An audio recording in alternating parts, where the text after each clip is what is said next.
I'm on a very empty flight to Orlando, Florida. And this week all I'm bringing with me is the Sigma 24mm f1.4 art lens. So let's see what we can get up to with that.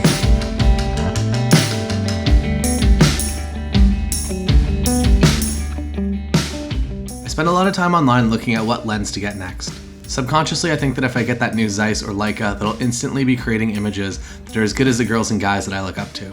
I know that it's wrong to just straight up buy gear in an attempt to get better, but every new piece of equipment does unlock a little bit of creativity. This week, I am practicing the art of doing less, so I'm bringing one prime lens, one camera body for 1 week across America. The most glorious thing in all of air travel is when you don't have another person sitting here, unless it's somebody you're traveling with. Then it's cool, but no strangers today, no new friends.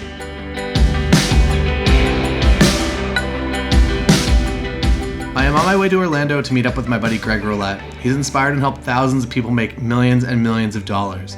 Not that money should be the only success metric that we pay attention to, but he's very good at solving that problem if you have it. Speaking of metrics not to live your life by, here's my future car.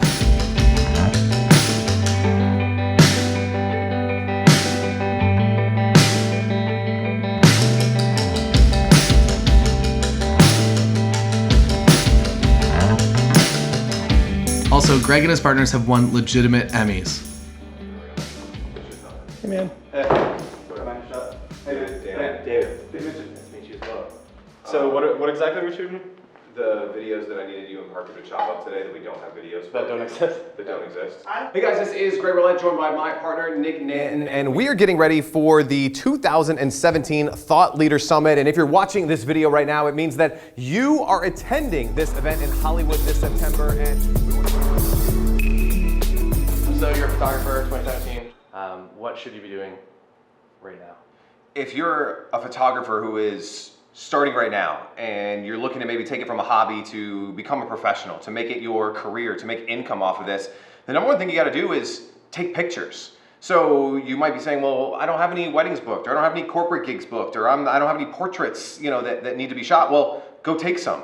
Go find some, and then get those photographs out to as many people as you possibly can. I mean, for someone like myself, I'm a video guy, and people ask all the time, how'd you get so good at doing video? And I say, I shoot video. I shoot video every single day. I come in the studio and I talk to a camera. Now, these days I get to talk to fancier cameras with fancier people like Taylor asking me questions, but when I was first getting started, it wasn't even as cool as the iPhone. It was like the flip camera. You guys might be too young to even know what that is, but it was a white camera that had a red button on it, and you hit it and it recorded you, and that was it. That was the whole technology. And every single day I shot a video.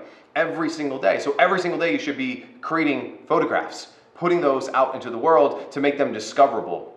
There's this concept that I love talking about. It's called the silent majority.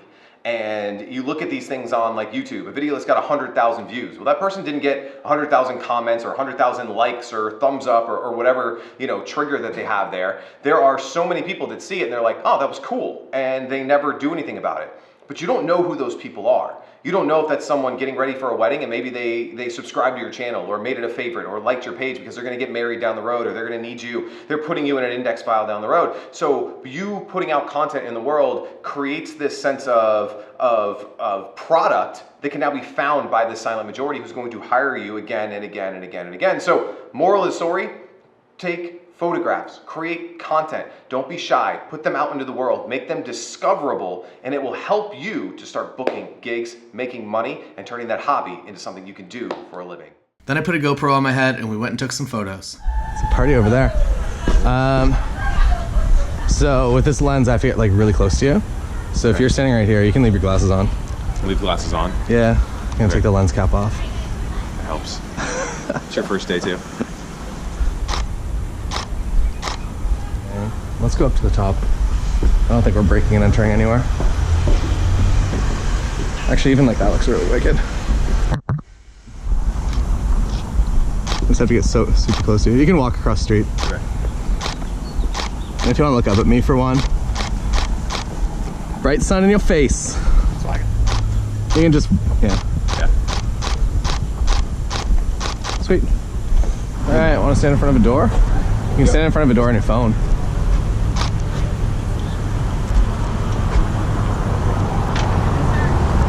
Looking at the phone or just holding the phone? You can just hold it, yeah.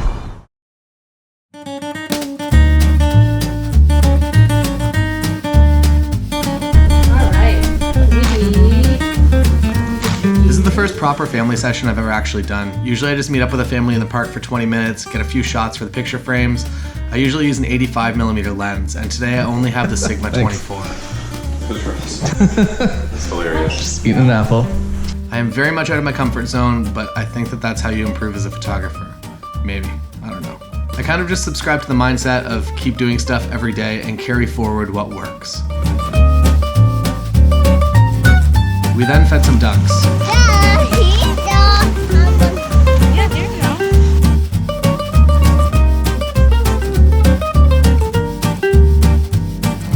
I like photographing kids because I don't have to tell them what to do. They just do what they want to do, and that's how you get real images.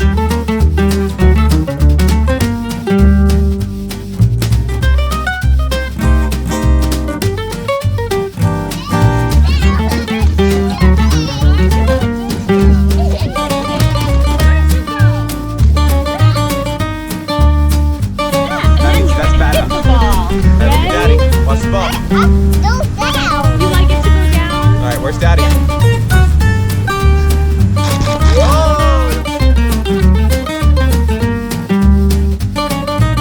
Then we went to get some pizza, and I took pictures of that.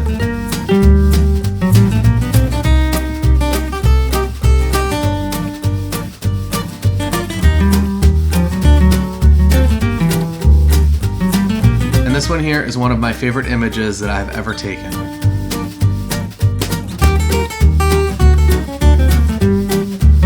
This is how you learn photography. You just go out and do it. Today I spent 3 hours behind a camera trying to tell a story and come up with the best photographs I possibly could in a scenario that I'm unfamiliar with and also not my first choice of lens.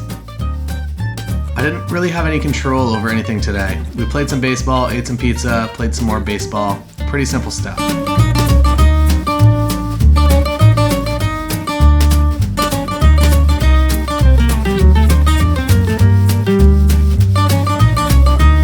When baseball was over for the night, this guy had a meltdown. He loves baseball. Then we went and saw one of my favorite bands from when I was a teenager, New Found Glory. Thank you guys so much for New Found Glory! You know you swear she wants to, I still pick my and we go!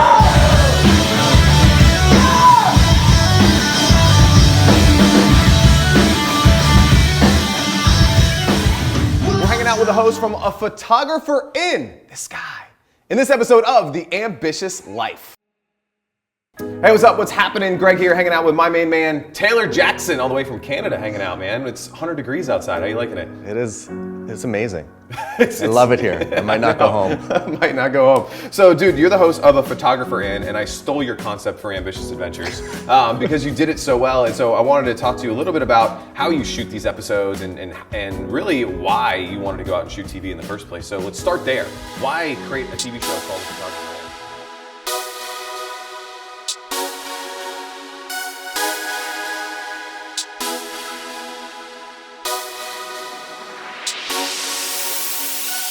I've arrived in Orange County.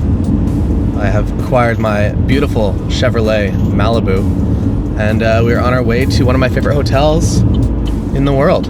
It is the Pacific Edge Hotel, and it's in Laguna Beach, and typically Laguna Beach gives pretty nice sunsets most of the time, so I think we have a pretty high probability of something pretty cool happening tonight, so very excited about that. There's a biker crossing the highway, which is a little sketchy. I'm very happy with how the 24mm lens worked out yesterday. I wasn't really planning on doing a family session with Greg and Jen, so when they asked, I only had the 24mm lens with me because I didn't bring anything that was appropriate for portraits, but I think it worked out incredibly well. I like the idea that I had to get closer than I usually do, because usually I'm back at 50 or 85, so I have lots of space. With a 24, you really have to just like get on the ground right in front of the kids, and especially with the height difference, it was a lot different from the type of photography that I usually do, and I absolutely love the result. And I think my favorite part about that entire shoot was just the structure, that they essentially wanted one family photo of the four of them smiling facing the camera, and everything else was just as kind of the day went. And we are about to hit Highway 1, which is the Pacific Coast Highway, which is my favorite highway in North America for sure. If you haven't watched our Porsche documentary, a few of my friends bought some really old classic Porsches and drove from San Francisco all the way back home to Kitchener, Ontario, Canada. And we did a lot of the stretch from San Francisco all the way down to LA. And down here in Orange County, it's equally as incredible. I'm gonna stop and turn this camera around so you can see what I'm about to see.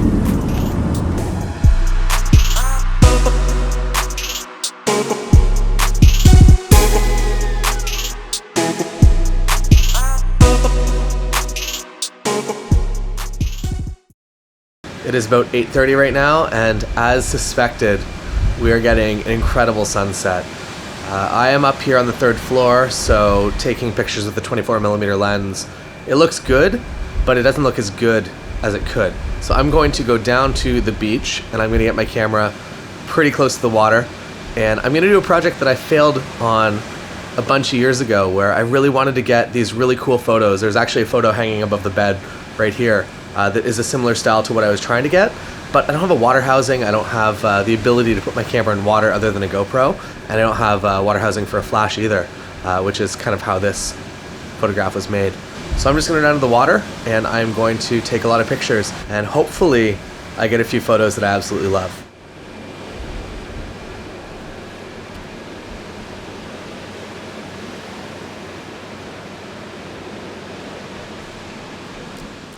My D750 got a little bit wet, which is fine. A little salt water, clean that off. But some sand kernels got underneath the focus ring on my Sigma 24. So the autofocus still sounds fine, but when I manually focus it, you can definitely tell if there's some sand in there. But I can't be mad because it was all in the discovery process of trying to do something cool and new. So if gear and tools get ruined doing that, I cannot be mad. I'm excited to go look at these because the buffer of the D750 can't keep up with anything. So as I was shooting, I was mostly just shooting blind, and I saw a few frames pop up and I knew that I was onto something, but I can't be certain right now. But we'll find out in a few minutes. So I've had a moment to go through these photos. I don't know if I like them or not. I will say that I haven't seen anything exactly like them before, but I'm not saying that's because it's a good thing. I do like a few of them. The less risky ones I like the most, the ones of actually just the seafoam kind of washing in against kind of the darker sand. I like those ones the best. The ones that I actually stuck my camera in the water and potentially ruined a $700 lens, I don't like as much as I should. I do like the element of random that this type of photography gives you, that the interest level that some things that should be in focus are not in focus, and I know that that's technically a flaw, but I don't know. I think it adds to character. I guess to go to, as DJ Hansel would say, one deeper on that is that it's 2017. There are so many landscape photographers and travel photographers that if you like something, if you like weirdly focused images, I bet you can find 1,000 people in the world that also like the same out of focus images and are really passionate about it. Regardless, I am happy that I got out today and I did something that I didn't have to do and that nobody was forcing me to do, that I just felt compelled to do for some strange reason. And I think as a first attempt, there is an option. I don't know if it will be at this beach at this time of the year, but I think at some point I will get the water housing and I will go out and I will do this properly. Maybe that is the lesson from today, is that this was the first step to creating an image that I've been seeing in my head for several years now, that I've never actually seen someone create. And I do want to go out and make it, but I don't think it's going to be this beach at this time with no water housing and no flash and just the sunset. That's all I'm going to give away at this point. I will make this image, just not today, unfortunately. But we created something.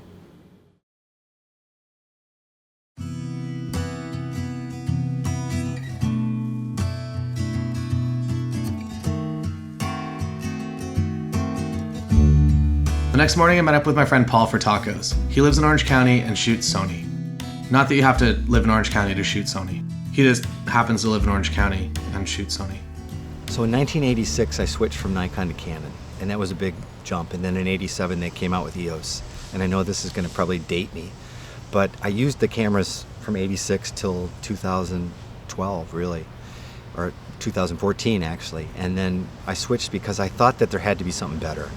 my camera lenses and my cameras were getting long in the tooth. I was using a 5D2 and a 5D and version 1 zooms, and they were okay, but they were starting to show their age. And I knew that there had to be something better in the future. And so I kept trying mirrorless. And I was about ready to give it up, and then I tried the A6000 and a 70-200 f4. What's the point of carrying something like a DSLR just because it's what I've known forever? I was really willing to look out and see the future. And the EVF makes it possible to do video easier. It makes it possible to get better post-production because you see exactly what you're getting. In real time, you don't have to look on the back after you shoot. And it's a different experience, but it's really where I think the future of photography is going. Just like EOS made autofocus possible in '87 because it went away from a mechanical linkage to an all-electronic mount. That's what made EOS possible. And this is that next evolution of digital capture. A friend of mine from Sony down in Miami, she says, you marry your lenses and you date your camera bodies. And I think that's so appropriate with this stuff because they change so fast. So 12 to 18 months is the new 3 to 5 years that it used to be with DSLR.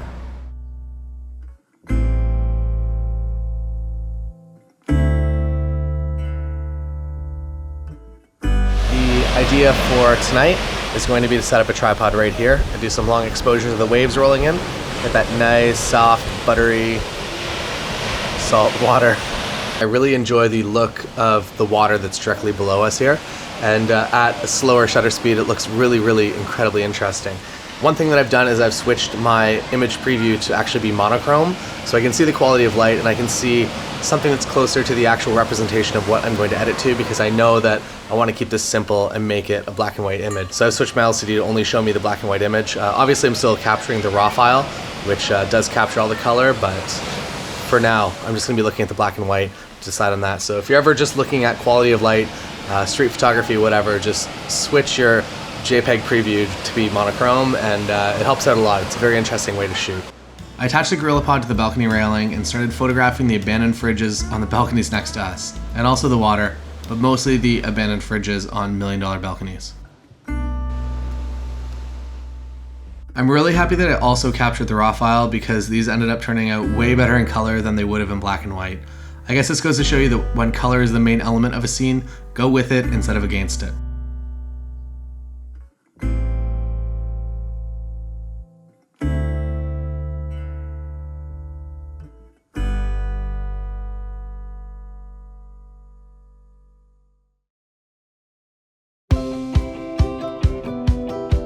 No trip to Southern California is complete without a stop at In-N-Out here in Carlsbad, California. En route to San Diego to see Lindsay and Leslie, and we will be going on a Disney cruise, which is pretty exciting. I hope, I think, I don't know. The question that I've been getting a lot today is why I prefer full frame cameras over APS-C cameras, and I'm going to attempt to tackle that really quickly. I think that when you're a professional photographer, every 3 or 5% advantage that you can get, or way to differentiate your work. 1 second, I gotta order hamburgers. Could I do a cheeseburger, animal style? And I think that depth of field, if used correctly, is something that can differentiate yourself from other photographers. I saw it very, very heavily in the family session that I did earlier with Greg and Jen. If I would have shot that with a 24 2.8, that shoot would not have looked the same, or whatever the APS-C equivalent of that would be, like a 16 prime 2.8 or something like that, or 3.5. It would not have looked the same as shooting it with that Sigma 24 1.4. I really love the look of how you can get the wide field of view with the shallow depth of field. Really cool, really like it. I also really, really like the 58mm f 1.4. And remember that if you are shooting a lens like that on a crop sensor body, you're not only adding to the focal length, so you're making it like a 75 or 78 or whatever that equals out to, you're also adding to the look and feel of the f-stop. So you're now shooting, if it's a 1.4 lens, you're now shooting something like an f2 lens at the extended focal length. Sometimes it kind of balances out, but the reason I use that 58 is for the character of that lens, and when you're zooming in and only using a section of that glass, it really kind of defeats the purpose of using it. If you're not a professional photographer, is there a reason to go full frame? Probably not. APS-C and full frame, the line between them is getting so incredibly thin. but as a professional, as somebody that uses their camera pretty much every day. So yes, it is a small advantage, a very small advantage, but it is what makes me different than everyone else in my city. If you're not a professional photographer, or if you're not interested in spending the money to actually buy 1.4 glass or 2.8 glass, if you're gonna buy f4 zooms like a 7200, there is no reason to go full frame. But if you are going to take advantage of that depth of field, which very few people I feel actually do, it does make sense to go full frame. Unfortunately, it's more expensive, but when you think about it, in the grand scheme of things, being a professional photographer is actually relatively inexpensive as far as owning your own business goes. If you wanted to open a bakery or something like that, like that's gonna cost you like $200,000. You're gonna have to go to the bank, you're gonna have to rent money. It's a lot easier to be a professional photographer because you can incrementally build your kit, which is a huge advantage. So even though camera gear is expensive, it's not as expensive if you want to do something bricks and mortar. So those are my thoughts for this morning on this San Diego drive down Highway 5. I'm so sorry for the wait now. I said I'm here now. I'm so sorry for the wait now. I said I'm here now. I'm so sorry for the wait now. I said I'm here now. I've just started using P.S Set to deliver my images, and I can say that it is a heck of a lot better than SmugMug. Just the way that it looks, I haven't found anything like it, and it's super easy. It's weird learning a new system 10 years into using SmugMug, because I've literally been using it for 10 years, which is crazy, but P.S Set is a lot better, and that's what I will be going with in the future starting now. This is not sponsored or endorsed by them, they're just making a good product that I'm going to use. The urban disciple has arrived. I transcribe to share my laughter with these rhymes. It's what's right. I know you're feeling it deep inside. So am I. I know you're feeling it deep inside of your soul. And if you're not just... It's morning in San Diego, and this boat over here is full of pineapples. It's a Dole container ship, which is the best boat that I've ever seen personally in my life. I have not been on a boat since we did the Antarctica expedition, so I'm assuming this Disney ship is going to be a little bit different. We have the founder of Disney Bound, so I will be bounding as some sort of Disney character. I believe Chip, of Chip and Dale Rescue Rangers, which I'm okay with. Lindsay set it all up. I should go find them. They've been working since like 6 a.m. They're still on Eastern time. And I slept to a casual 9:30 in the morning. I'm Disney bounding as Daisy, but like cruise ship Daisy. Like you look like you're telling Mickey what to do really behind the scenes. Like, Totally. Like event planner Daisy. I'm event planner Daisy. That's totally me. And who are you? I'm Mickey Mouse and I'm the captain now. Molestation, destruction, international corruption. This is the discussion. Don't be discussed from your mission. Don't let come situations lead to future destinations. Failure isn't an option. Success is your decision. Hope you feel inspiration from these words I'm spitting. This is a premonition. We're on the Disney Wonder. This is our first time on a Disney cruise. Taylor's first time, I think, at Disney ever, right? So that's really funny. Taylor's doing it the right way. For his very first Disney experience, he's coming with Leslie Kay, the founder of Disney Bound. She's kind of a big deal in the Disney world. There were people in line wearing her clothes, like her from her clothing line. So this is fun.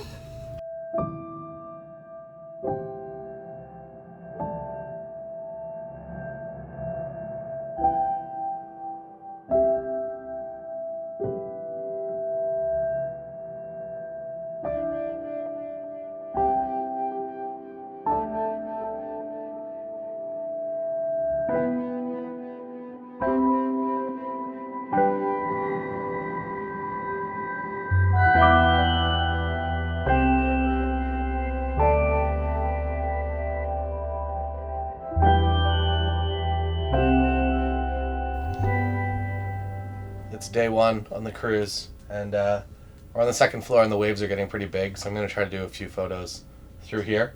It's all just kind of waiting for the exact right timing. Leslie is staying the floor below us, and I suspect that she might be in the actual physical waves, so I think we might go down there and do a few photos as well. But I'm going to try this out first and go downstairs.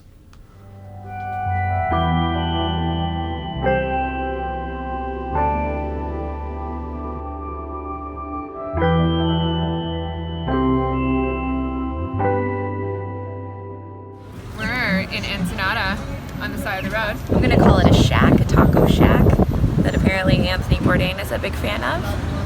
They sell shark, and next door to it is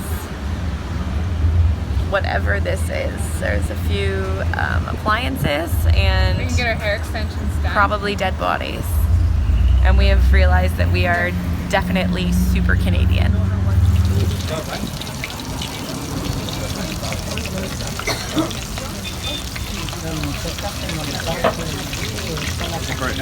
So for tacos, you get crispy tempura on the outside, cook all the way through in the inside. Cabbage, locally grown. Pico de gallo sauce, tomatoes, onions, and cilantro. Fresh tortillas, fresh made every day, and they're just like about $1 a piece. Gracias. Are you excited for your shark tacos? Are they Leslie's? One for One is my Leslie and turn. one for me. Whoa, Adventurous and there- eating my about dress to is begin. blowing up. My dress is blowing. Okay. It's like a shark.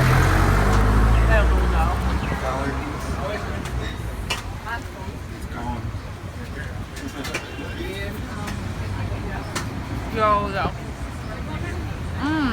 It's almost like In-N-Out Burger if In-N-Out Burger was shark tacos. Do you taste it? The sauce, maybe? I think that's what it is. You pesos okay? That's what it is. In-N-Out shark taco sauce.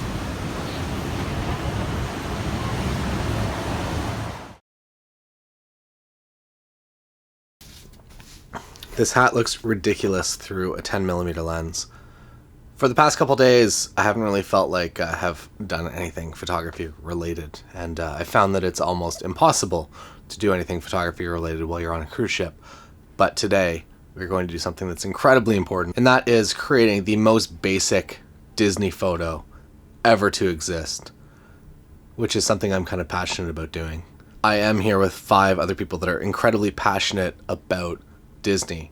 So I think with myself and 5 of them, we can come up with the most basic Disney photos that have ever been taken in the history of time. And I want to give an award, a golden Mickey, if you will, to the #1 most basic Disney photo that I'm able to take. I'm very excited about this project. Oh, I took mine already. Look at all the sprinkles. Do they usually have sprinkles? They don't usually have sprinkles. No, but I saw people yesterday. Well, that that one was had a child. That was a child. Elisa, eat it.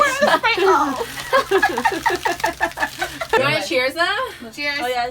Oh yeah. Cheers. Oh, can we do a boomerang? What are other ideas for the most basic Disney photo that we can do? We can take our shirt pictures. Do we do a porthole photo? Oh, yeah. And we have the ears. Did you Ears. do your ears? Oh, yeah. Ears in the porthole. Yeah, there you go. But put them on the other I know, way. should I put them so this they way? go about.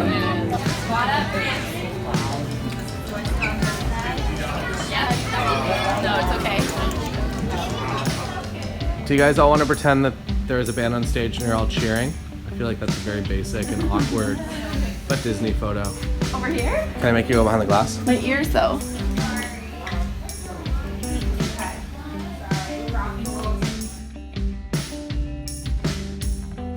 This will be the spot for the jumping photo. Everyone will be holding hands and jumping behind. We have some beautiful leading lines down here. Very exciting time to be alive. I jumped like so much.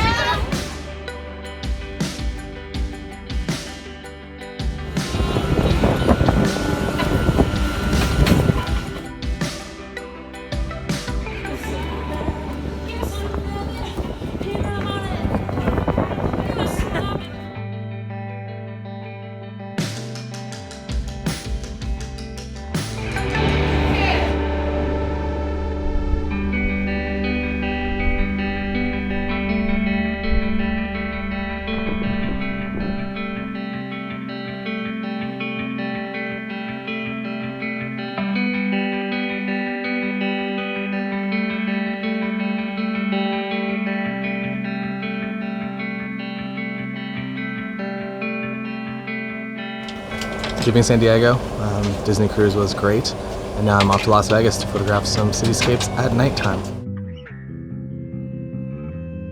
I have been to Las Vegas an intense number of times, something like 75. For a long time I worked here for a few days a month. It was a pretty cool photography gig to be 22 years old and on a plane from Toronto to Las Vegas once a month for almost 5 years. I got that job through a computer programming co-op in college, which seems pretty random, but most of the key moments in my photography career have all been pretty random. I'll review my thoughts for living. I'll remember all the subtlety. Role plays in a furious room. Nightmares with the ribbon-tied balloon floating over my head. No rain. So I have some bad news. I have some bad lighting as well. Can't even use that as a reflector. As good as it's gonna get. I went down to the casino floor to spend about an hour there before heading over to the Bellagio fountains, and I found myself at what they would call a heater of a craps table. And now it's midnight. So unfortunately there will be no helpful advice or good lighting in this section of the vlog. I do have one important thing to mention. Tomorrow at 6 a.m. I fly home. And one thing that I always do, specifically at McCarran here in Las Vegas, is I always look to see which direction all the planes are flying out, and then I change my seat to be on the better side of that once I get to the actual machine to check myself in. And you can get some really, really insanely cool Las Vegas views. There's one flight path that goes out and takes a left right over the strip, so you see down the strip. It's like the coolest view ever. So always be looking at what direction the planes are flying out, because you can get a lot of really cool photography opportunities from airplanes.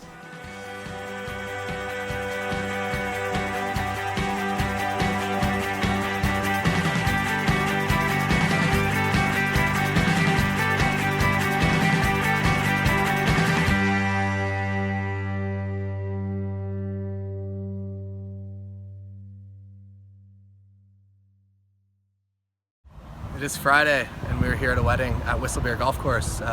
Beautiful day.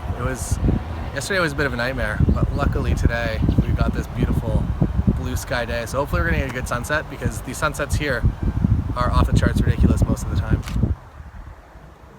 Look how beautiful it looks. This is Tim. If you haven't met Tim, Tim is the camera dude behind A Photographer In season 2 and season 2.5 and season, I don't know what we're on now. Yeah, I took the elevator down.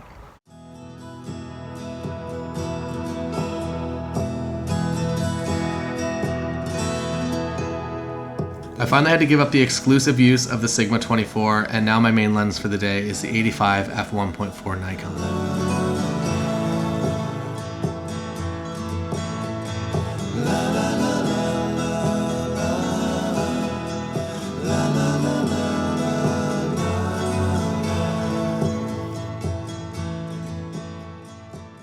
Wedding photography is a lot about just kind of dealing with whatever you're given on the day. Today we were given a bunch of scaffolding and a bunch of tents that are set up for an LPGA tournament. And to shoot around that, we just kind of focused more upwards, I guess. We didn't get a sunset, so that was kind of unfortunate, but we did get some texture in the clouds, so we just kind of worked with that. And as you can see, it's just a stupid little hill tee box thing that we got some pretty incredible photos from.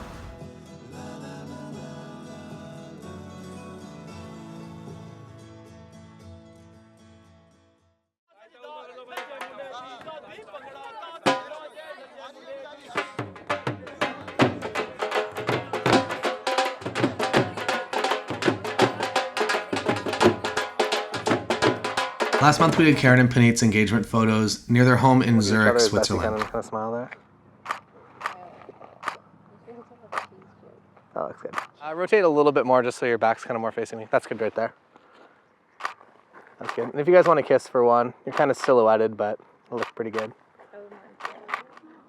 All right, and then just put one arm around each other and just kind of walk towards me here. And you can just pretend you're having a casual walk with...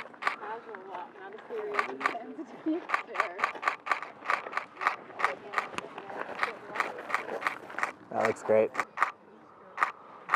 right, awesome. You show me if the season is ending. Is this hardship surrender? in the sea. If bravery was the moment you saved me, was the hope of that maybe you have done it again.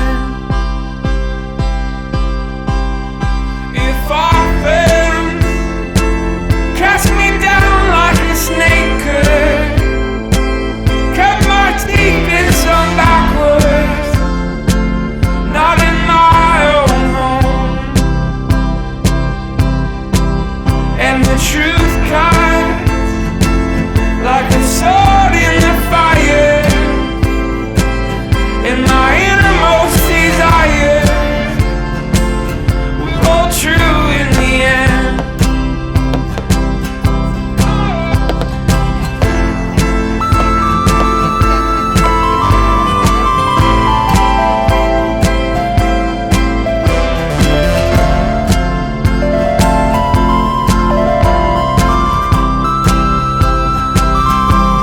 Show me if the season is ending. Is this hardship surrender? Though this courage in the sea. Can you show me if the season is ending? Is this hardship surrender? Throw this curse in the sea. Like the start of a new year, like fountains spraying their water, like a mother or father. Oh, to see you, if my eyes were set on you, I would do my best. Also, if you want to see how I actually make money with my travel and landscape photography, there is a link in the description to find out.